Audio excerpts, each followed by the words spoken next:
وبركاته.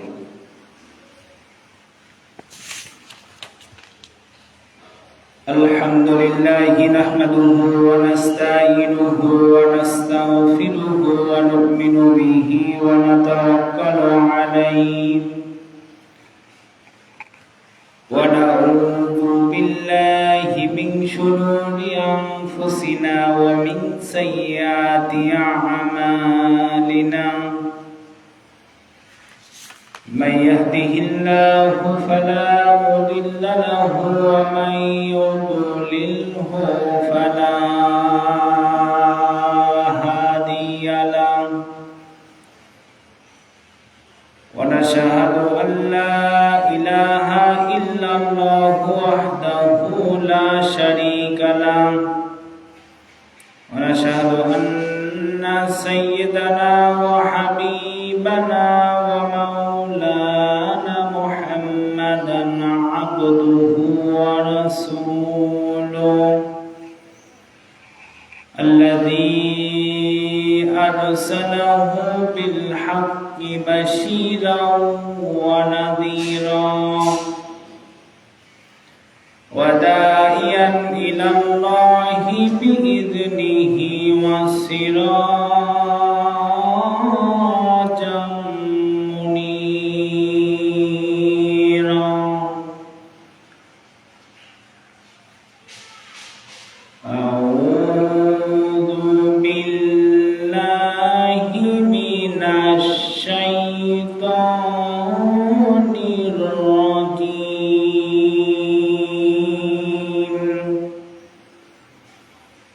بسم الله الرحمن الرحيم.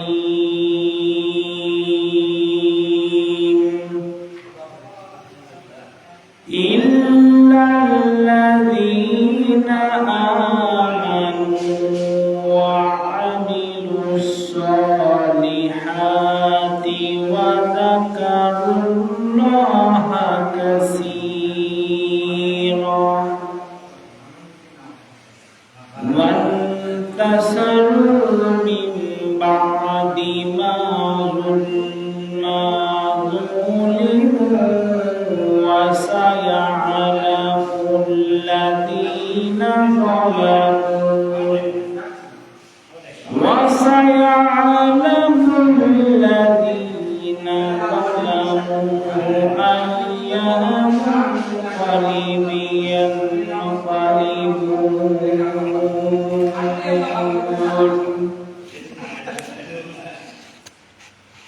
عن أبي هريرة رضي الله تعالى عنه قال قال رسول الله صلى الله عليه وسلم والذي نفسي بيده لا يأتين على الناس زمان لا يدري القاتل في أي شيء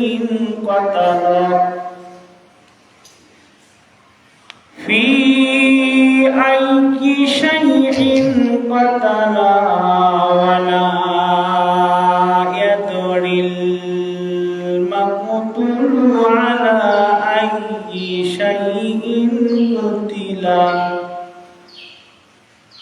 إن الله وملائكته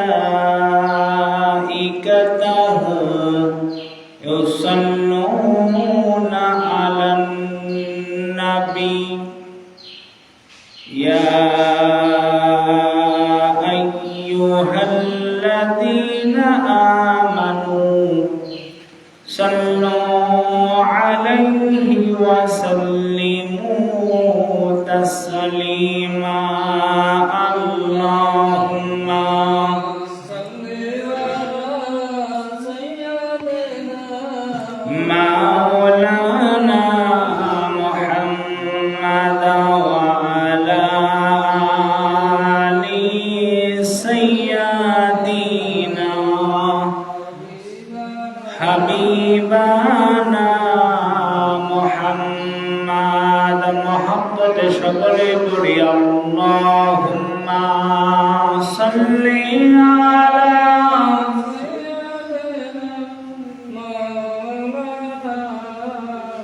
ওয়া আলা আলি সাইয়্যিদিনা হাবিবানা মুহাম্মাদ মাশরিকে হুব্বে মুহাম্মাদ मतलाए दीवाने माँ मतलाए खुर्शीद सिवास सीनाए सो जाने माँ बलागल उला बिकमालिही कशफत तुजा बिजमालिही हसनत जमियो खिसालिही सल्लु अलैहि व आलिहि हुनाए फुल्का बुलबुल का तरन्नुम भी न हो संग दहर में कलियों का तबस्सुम भी न हो बलगल उला बिकमालिही कशफत तुजा बिजमालिही हसनत जमियो खिसालिही सल्लु अलैहि व आलिहि गाहे बुलबुल बागीचाय गाहे बुलबुल बागीचाয় শোনেন সবে ভাইয়েরা লা ইলাহা ইল্লাল্লাহ লা ইলাহা ইল্লাল্লাহ লা ইলাহা ইল্লাল্লাহ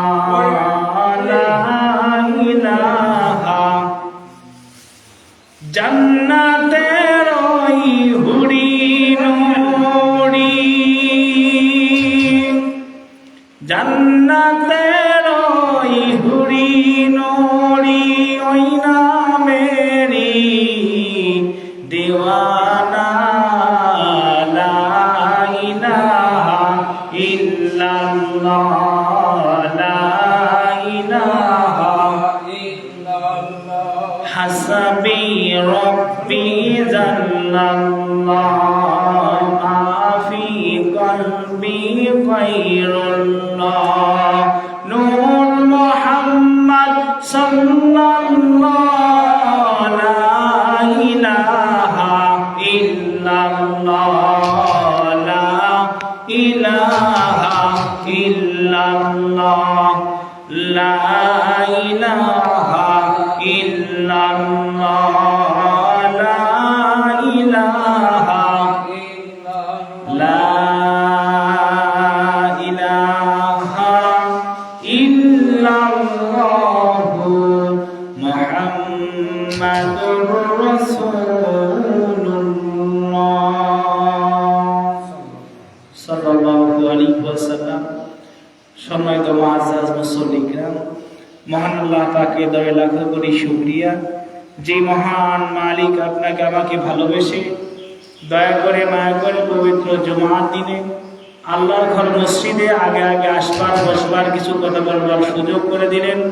সেই মহামহিয়ান আল্লাহ সুবহানাহু ওয়া তাআলার দরবারে লক্ষ কোটি শুকর আদায় করছি, কালাবত শুকর আদায় করে সকলেই বলছি আলহামদুলিল্লাহ। একটু মহব্বত করে আলহামদুলিল্লাহ।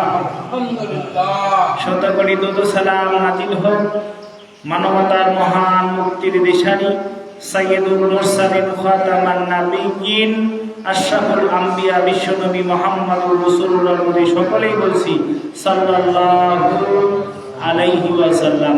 আপনারা সকলেই কেমন আছেন? আলহামদুলিল্লাহ। আল্লাহ পাক আমাকেও ভালো রাখছেন, সম্মানিত হাজিরিন, আজকের আলোচনার বিষয় হলো জুলুম এর পরিণাম। জুলুম, অত্যাচার। আমরা যে জুলুম করে থাকি, মানুষের উপর চাপাই দিই, নিজে দোষ করি, আরেকজনের ঘাড়ের উপর চাপাই দিয়ে থাকি। সহজ বাংলা হিসাব, যেটা আমাদের সহ্য হবে না, আমরা পারবো না, সেই জিনিসটা আরেকজনের উপর দায়ভার দিয়ে। এই জুলুম বিষয়ে আজকে কিছু কথা বলবো ইনশাআল্লাহ। সম্মানিত উপস্থিতি, জুলুম সম্পর্কে আল্লাহ সুবহানাহু ওয়া তাআলা কোরআনুল কারীমের ভিতর অনেক কথাই বলেছেন। আল্লাহ পাক আমার জবান দিয়ে যে কথাগুলো বাইর করে চেষ্টা করব এই কথাগুলা বলার জন্য। আমি আপনাদের সামনে সূরাতুশ শুআরা এর 227 নম্বর আয়াত তেলাওয়াত করেছি। আল্লাহ সুবহানাহু ওয়া তাআলা আয়াতে কারিমার ভিতর কি বলছেন আসুন শুনি। ইল্লাল্লাযীনা আমানু ওয়া আমিলুস সলিহাত ওয়া যাকারুল্লাহা কাসীরা ওয়া তাসারু মিন বা'দি মা যুলিমু ওয়া সাইয়া'লামুল লাযীনা যালামু আইয়া মুনকালিবিন ইয়ানকালিবুন।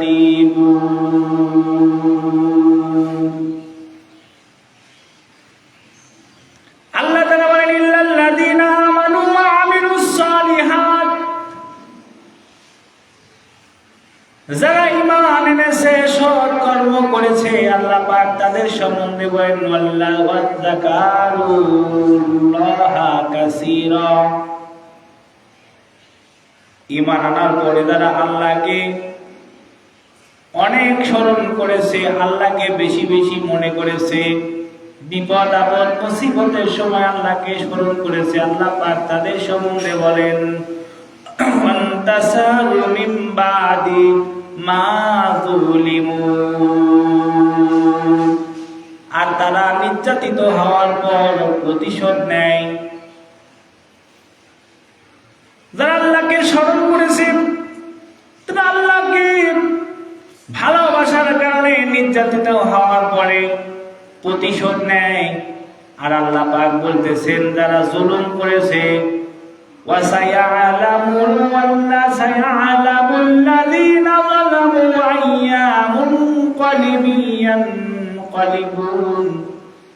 আর যারা জালিম হয়, যারা মানুষদেরকে উপর জুলুম করে থাকে, তারা অচিরেই জানতে পারবে তাদের আবাসস্থল, প্রত্যাবর্তন স্থল কোথায় হবে।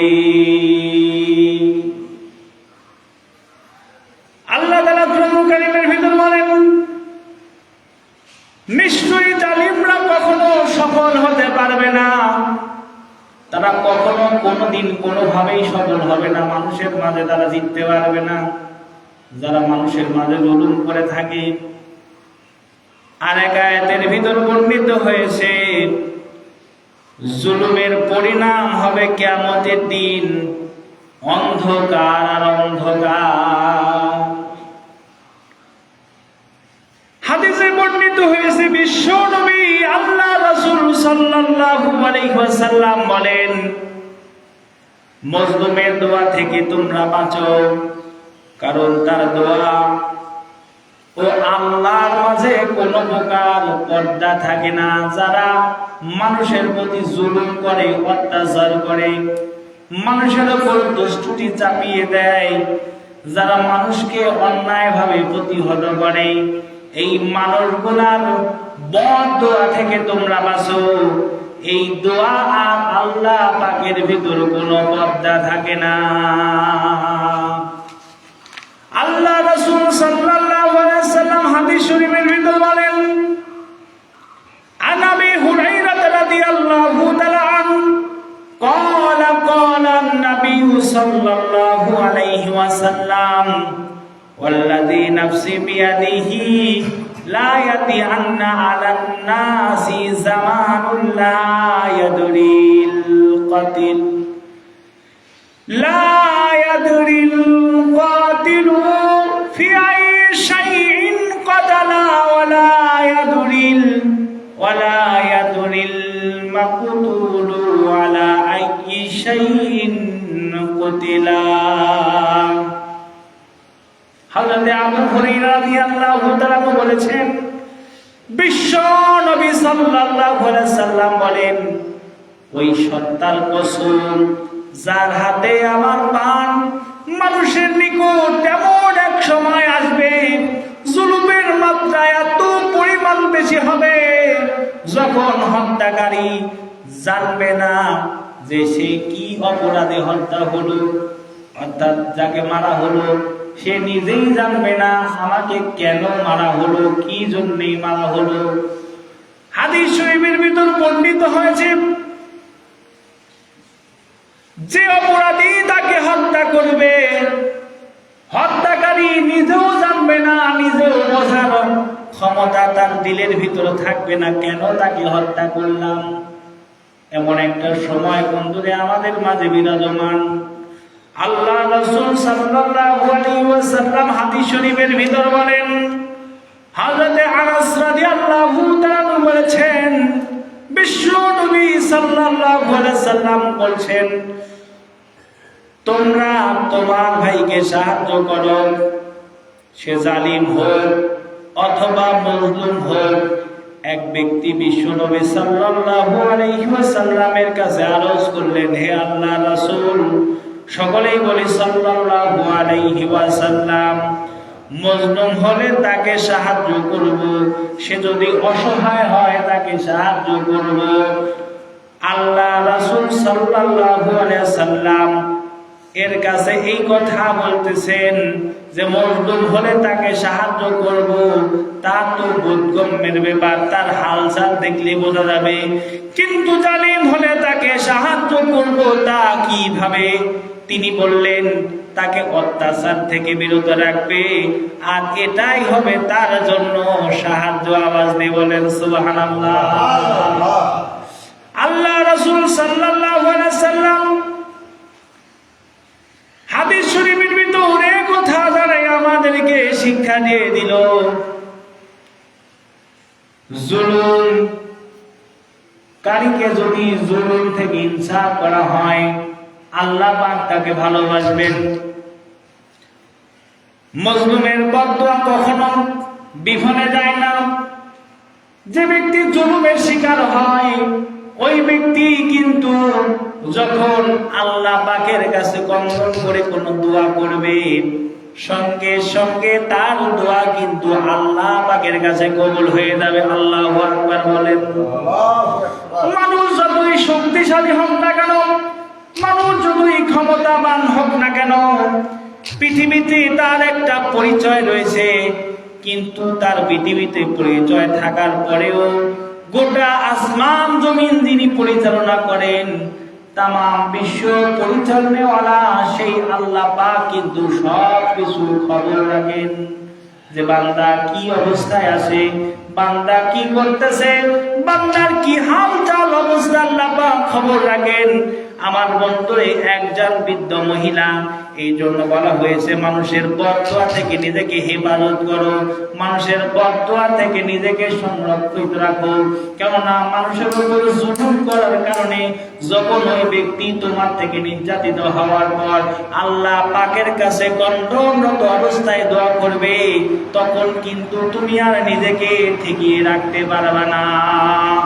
একজন বৃদ্ধ মহিলা একবার হযরত ওমরের কাছে এসে বললেন, আমার জমি এক ব্যক্তি জোর করে জবরদখল করে খাইতেছে, হে আমিরুল মুমিনিন, আপনি এর একটা বিচার করে দিন। সঙ্গে সঙ্গে হযরত আমিরুল মুমিনিন হযরত ওমর ওই ব্যক্তিকে ডেকে পাঠালেন। ওই ব্যক্তি যখন তার সামনে চলে আসলো, আসার পরে আল্লাহ রাসূল সাল্লাল্লাহু আলাইহি সাল্লামের সাহাবী হযরত ওমর ফারুক রাদিয়াল্লাহু তাআলা বললেন, তুমি কি এই মহিলা, বৃদ্ধ মহিলাটার জমি নিয়েছো? ওই ব্যক্তি প্রথম কথায় অস্বীকৃতি জ্ঞাপন করে জানালো, না না, আমি এই বৃদ্ধ মহিলাটির জমি নেই নাই। আল্লাহ রাসূল সাল্লাল্লাহু আলাইহি সাল্লামের সাহাবী আমিরুল মুমিনিন হযরত ওমর ফারুক রাদিয়াল্লাহু তাআলা বললেন, যদি এই মহিলাটি মিথ্যা কথা বলে তাহলে জেনে রাখো এই মহিলাটি আল্লাহ পাকের বিচারের সম্মুখীন হবে। আর যদি তুমি এইটা আত্মসাৎ করে থাকো তাহলে তুমি জুলুম করলে, তুমি জালেম হবে। আর যদি তুমি এটা করে থাকো এটার দ্বারাও তোমাকে আল্লাহ পাকের কাছে পাকড়াও হতে হবে। এই কথা বলার কিছুদিন পরে হযরত ওমরের দরবার থেকে বৃদ্ধ মহিলাটি যখন বিদায় নিয়ে চলে গেল, বিদায় নিয়ে চলে যাওয়ার পরে কিছুদিন পরে খবর শোনা গেল যেই ব্যক্তি জুলুম করে বৃদ্ধা মহিলাটির সম্পদ আত্মসাৎ করেছিল, এমন কঠিন বিপদ তার সামনে আপতিত হয়েছে। আমার বন্ধুরে, আল্লাহ রাসূল সাল্লাল্লাহু আলাইহি ওয়াসাল্লামের সাহাবীর কথা কেউ ভিক্ষা করে নাই। এমন অবস্থা হয়েছে তার সয় সম্পদ যা কিছু ছিল সব কিছু একেবারে চূর্ণ বিচূর্ণ হয়ে গেছে। আজকে সকালে একটা খবর দেখলাম, ভাই মৃত্যুর শয্যায়, মৃত্যুর জাগানদারি তার শরীরের ভিতর প্রবাহমান।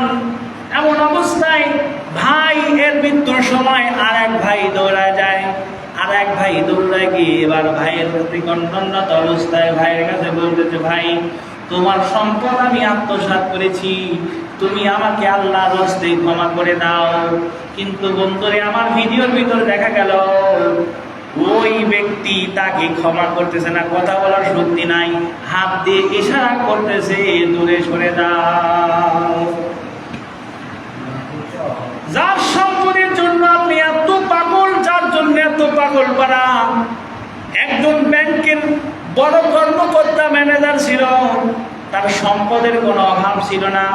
হঠাৎ করে যখন তার স্ত্রী মারা গেল, স্ত্রী মারা যাওয়ার পরে তার সন্তানদের সামনে যখন বাবা প্রস্তাব পেশ করলো, আমি তো এখনো যুবক মানুষ, আমি এখনো বয়োবৃদ্ধ হই নাই, আমার জীবন সঙ্গিনী প্রয়োজন, একটা মাত্র সন্তান। ওই ব্যক্তিটি যখন সন্তানদের কাছে নিজের বিবাহের কথা ব্যক্ত করে, তখন তার সন্তানরা বলে, না জানি আমার বাবা কখন কাকে যেন বিয়ে করে নিয়ে আসে। এই চিন্তায় সন্তানরা কি করলো, তার সমস্ত সয় সম্পদগুলা নিজের নামে লিখে নিল। লিখে নেওয়ার পরে ওই লোকটিকে এমন একটা পর্যায়ে যখন চলে গেছে, তখন বাড়ি থেকে তাকে বাহির করে অন্যত্র তাড়িয়ে দিল। তারপর ওই লোকটি রাস্তায় ভিক্ষা করে নিজের জীবন যাপন করতেছেন। এমন সময় মানুষের সাথে সাক্ষাৎ, তার চেহারা সুরত দেখলেই তো বোঝা যায় তার সুরতের ভিতরে তিনি একজন বড় ব্যাংকের ম্যানেজার ছিলেন। তার চেহারার ভিতর কোনো সৌন্দর্যের কমতি ছিল না। ভিক্ষুক হলে কিন্তু পরিপাটি একটা বিষয় আছে, তার শরীরের ভিতর মন চায় না ভিক্ষা করতে, কিন্তু তার পরিবার পরিজন যখন তার প্রতি জুলুম করেছে, জুলুমের শিকার হয়ে ওই ব্যক্তিটি তখন রাস্তায় ভিক্ষার ঢাল নিয়ে পথে বাইর হয়েছে। আল্লাহ রাসূল সাল্লাল্লাহু আলাইহি সাল্লাম বলেন, বদদোয়া থেকে তোমরা বেঁচে থাকো। মানুষের বদদোয়া তোমাদের ধন সম্পদগুলো চূর্ণ বিচূর্ণ করে দেয়। আমার বন্ধুরে, শুধু তাই নয়, কিছুদিন যাইতে না যাইতেই আল্লাহ পাকের বান্দার সাথে যখন কোন একজন ব্যক্তির সাক্ষাৎ হয়ে গেছে, বলতে চায় না, হঠাৎ করে এক পর্যায়ে বলেই ফেলল, আমার সম্পদের কোনো অভাব ছিল না, বাড়ি গাড়ির কোনো অভাব ছিল না, আমার সন্তানরা আমার উপর জুলুম করে অত্যাচারিত করে আমার থেকে সম্পদগুলো কেড়ে নিয়েছে, জোর জবরদস্তি করে রেখে নিয়েছে। এখনো কিন্তু সমাজের ভিতরে এইগুলা হয় না? সমাজের ভিতরে এইগুলা হয়। শিক্ষিত সমাজ সচেতন হবে তো কি করবে? শিক্ষিত সমাজ মূর্খের চাইতে অধমের মতো এই কাজগুলা অনবরত করতেই থাকে। মূর্খরা এগুলা করে না, বরং যারা শিক্ষিত বেশি তারাই এখন বর্তমানে এই কাজগুলা করতেছে বেশি বেশি। আওয়াজ দিয়ে বলেন ঠিক কিনা? একদিন এক ক্ষুধার্ত বিশ্ব নবী হযরত মুহাম্মদ সাল্লাল্লাহু আলাইহি সাল্লামের কাছে এসে কান্না বিদরিত কণ্ঠে আল্লাহ নবী সাল্লাল্লাহু আলাইহি সাল্লামের কাছে তার মনের দুঃখের কথা পেশ করতেছিলেন। এমন সময় বিশ্ব নবী সাল্লাল্লাহু আলাইহি সাল্লাম উটের মালিককে ডাকলেন। উটের মালিককে ডাকার পর উটের মালিক আগে আল্লাহ রাসূল সাল্লাল্লাহু আলাইহি ওয়াসাল্লাম বললেন, তুমি কি আল্লাহর ভয়কে ভয় করো না। তোমার কি আল্লাহর আযাবের কথা তোমার মনের ভিতরে কাঁদে না যে আল্লাহ পাক আযাবের সম্মুখীন তোমাকে করবে? তুমি এই পানিটিকে না খেয়ে রাখতেছো, অভিযোগ এসেছে এই পানিকে তুমি ঠিক মতো খানা দানা দেও না। আমার বন্ধুরে